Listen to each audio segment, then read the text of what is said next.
You got a friend in me. You got a friend in me.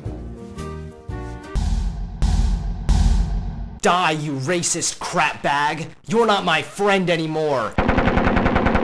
What's up, friends? Hunter Avalone here, coming at you live with another video. Today, we are watching a video put up by the Young Turks, featuring a clip of the new show, No Filter, with my favorite person who's better than me, Anna Kasparian. This video is titled, Can You Be Friends with a Trump Supporter? And it features two raging feminists who literally refuse to even be cool with people with opposing viewpoints. These women are living in what I like to call the echo chamber. So much for tolerance, am I right, guys? I'm here with Gabby Dunn and Allison Raskin, and these two ladies have an awesome podcast known as Just Between Us. And one of the things that you talk about and share quite a bit with your audience is your female friendship and the importance of female friendship. And I love this topic. I'm sorry, I had to cut away from Anna's face. Just looking into her eyes revealed all of my flaws that make me inferior to her greatness. So right off the bat, we're introduced to the two guests. These two women who run a liberal podcast YouTube channel with over 700,000 subscribers. Despite their large following, their channel appears to be dying, just like feminism. I scrolled through some of their content and found a little snippet of one of their old videos that I feel best introduces us to these cliche, predictable, crazy feminists. Take off the towel, show me your vagina so we can all go back to living our gender-oppressed lives. Welcome to hell. Especially right now, because my life is surrounded by dudes, right? I'm married, I see my husband more than anyone. I work with a team of men. Yeah. Like everyone in the main show team is male. I'm so sorry. No, but I do well in that environment. So already these idiot feminists have revealed their disdain for men. First, Anna begins by whining that she's surrounded by men. Men like her husband. A man you chose to spend the rest of your life with? Why is this male scum around all the time? Oh, the patriarchy! And then these feminists don't even try and hide their hatred for men. Oh, I'm so sorry you're surrounded by men! Yeah, and I'm so sorry he dumped you straight into lesbianism. Talk to me a little bit about what it's like to maintain female friendships in the Trump era. Yeah, I mean, it's been great. Like, we've kind of, when we started out, we were more odd couple, and now we've sort of merged into just these people who are like, this is terrible what's going on. And she's like, it's terrible what's going on. Like, it's been nice to have like validation and like someone who can talk to me about these things, talk me down, I think, sometimes. Allow me to summarize what this woman just said with just a little bit of editing. Like. There are so many cliches here, I barely even know where to start. First of all, anyone who tries to talk politics while saying like 50 times doesn't necessarily make them wrong, but it makes them sound pretty ignorant. Secondly, Gabby Dunn right here makes it extremely clear that she's just living in her own little safe space. She just admitted that having her friend or her lesbian lover around to give her validation is something she values and something she needs. So Allison, why were you the odd couple? I mean, historically for the YouTube channel, when we started it, you know, that was sort of the genre of comedy we were playing into. So I was like the uptight prude, and she was like the very loud, like polyamorous queer feminist. Yeah. And so, you know, I think that at the beginning of the channel, it was very much a focus on comedy, and we've now moved into being more of ourselves and more talking about things that matter to us. And a huge part of that is politics and the political climate and what it means right now to be a woman. Terrifying.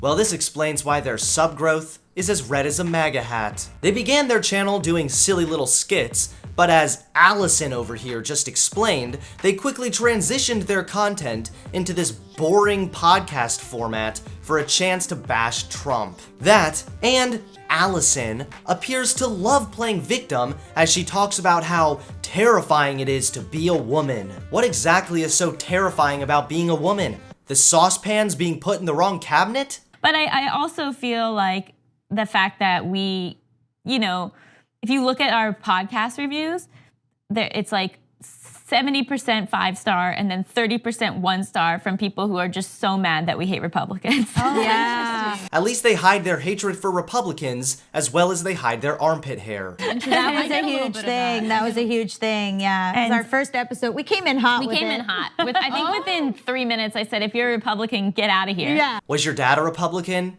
Because he sure left. How do you plan on engaging in any kind of rational, well-rounded conversations if you're willing to chase any opposition away? It's fine to believe what you want to believe. It's stupid, but well within your rights to hate Republicans. But it's irrational and imbecilic to refuse to listen to anyone with an opposing political viewpoint. Okay, so I want to touch on that a little bit because what do you do if you find yourself in a situation where a longtime friend of yours happens to be a Trump supporter? They're not my Bye. friend. Interesting. Okay. Oh, absolutely. Bye. So not only will these pathetic feminists ignore any differing opinions, they won't even engage in a non-political friendship with anyone with different political views. Not only is this stupid and unhealthy, it's actually dangerously radical. Confining yourself to a political echo chamber where all you hear are your own ideas yelled back at you is far from ideal. Other members of the left even admit that echo chambers are a bad thing. The super lefty news source, The Guardian, says echo chambers are dangerous and we should break free from our online bubbles.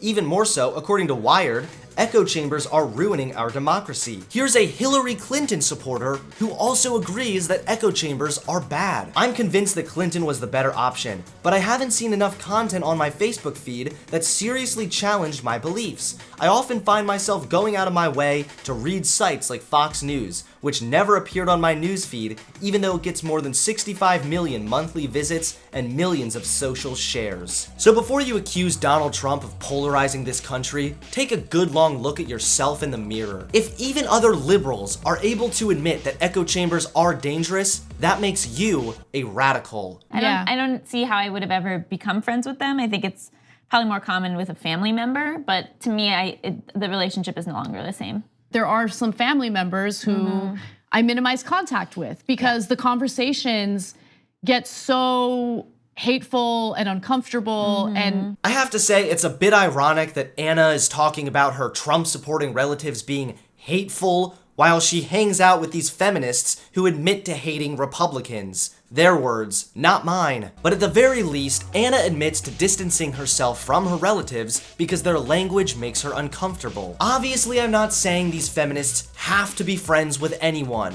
Obviously, if someone forms a friendship with another person who turns out to actually be a legit bigoted racist who's spewing racial slurs, by all means disassociate with them. But these feminists are so radical, they won't even give people from the other side of the aisle a chance. How do you know if this person is a bigoted racist, or maybe they're just someone with differing political views? You'll never know because you refuse to pursue a friendship with anyone who thinks differently than you.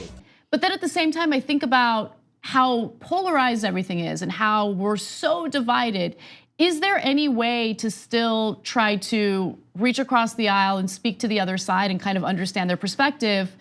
Is there ever a point on the other side that could sway us to still maintain some of these friendships? Before I let these feminist cliches answer, I'll go ahead and answer first. Absolutely. You should be willing to reach across the aisle and try and understand why your opposition believes what they do. If you're honestly so extreme, you refuse to befriend someone who simply doesn't align politically to you, you are immature and insecure in your own beliefs. Remember, good ideas don't need to be protected. Good ideas should be scrutinized and refined to be the best they can be.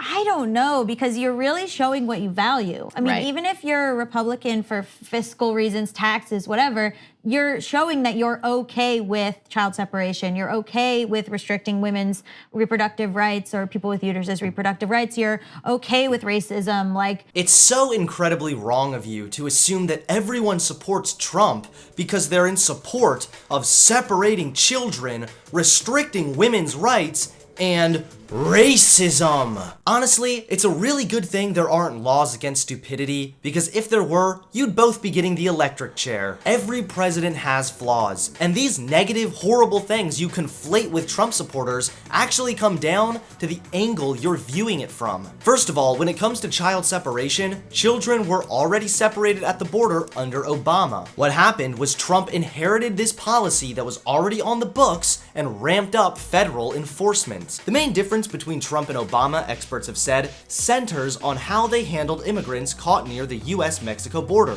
Under Obama, the Justice Department was given broad discretion on who should face criminal charges, and federal prosecutors rarely went after families. But in April 2018, then Attorney General Jeff Sessions announced that the Justice Department would prosecute 100% of illegal border crossers in a policy known as zero tolerance. Adults went to jails and awaited criminal proceedings, children were sent to detention centers run by the Department of Health and Human Services, and some were eventually placed in foster care. The child separation was a negative side effect to Trump's efforts to slow down illegal immigration. It was by no means the intent behind the ramped up federal enforcement. Children were only separated because of a previous court decision that prohibited locking the children up with the parents. In fact, after the backlash, Trump signed an executive order to stop the child separation at the border. So while you vaguely claim Trump supporters are in support of separating children, we're actually in support of halting illegal immigration, and the child separation was a negative side effect which Trump eliminated. As far as your other claim goes, Trump supporters are not in favor of restricting women's rights. We are in favor of ending abortion, which is a grave moral travesty. And lastly, what do you even mean we're in support of racism? Can you be more vague and cliche? Maybe, just maybe, if you actually talked to a Trump supporter, instead of hiding away in your safe space echo chamber, you would have a better understanding of what we actually believe rather than your own biased, preconceived notions. And as two Jews, this time is especially very scary for us because Nazi Germany did not happen overnight. Yeah. Like, it's not like one day everyone was like chill with the Jews and the next day it was like they were in concentration camps. Are we actually getting a Trump is literally Hitler meme in the current year? I love how these women think they're so smart and unique, but really they're nothing more than basic cookie-cutter feminists spouting cliche, predictable talking points. But hey, when you live in an echo chamber, how can you know any better? It's this narrative of us versus them, that there's lower class citizens, that there's like, we have to protect us against these people. Us versus them. These people. Sounds pretty similar to what you're doing when you refuse to even be friends with someone with a differing political opinion. Shame on you, you frickin' hypocrite.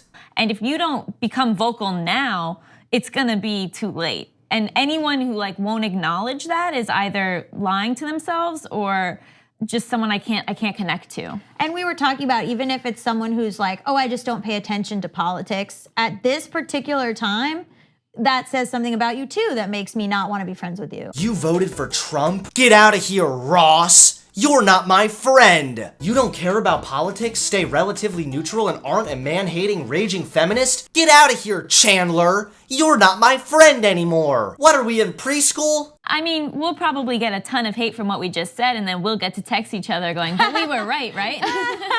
So that's how it helps. Yeah, it's been nice to surround myself with community, and whether that's like being friends with women or specifically the queer community in Los Angeles has been wonderful. Like, I think it's kind of validating from the gaslighting we're all going through as a country. Yes. Well, it looks like the video wraps up by only further proving my point. When these feminists get hate and feel insecure about their illogical beliefs, they look to each other for validation. These women are truly stuck inside the echo chamber. Please give this video a Like. comment below, and subscribe to my channel. Thanks everyone for watching. I'll see you all later, friends. Peace.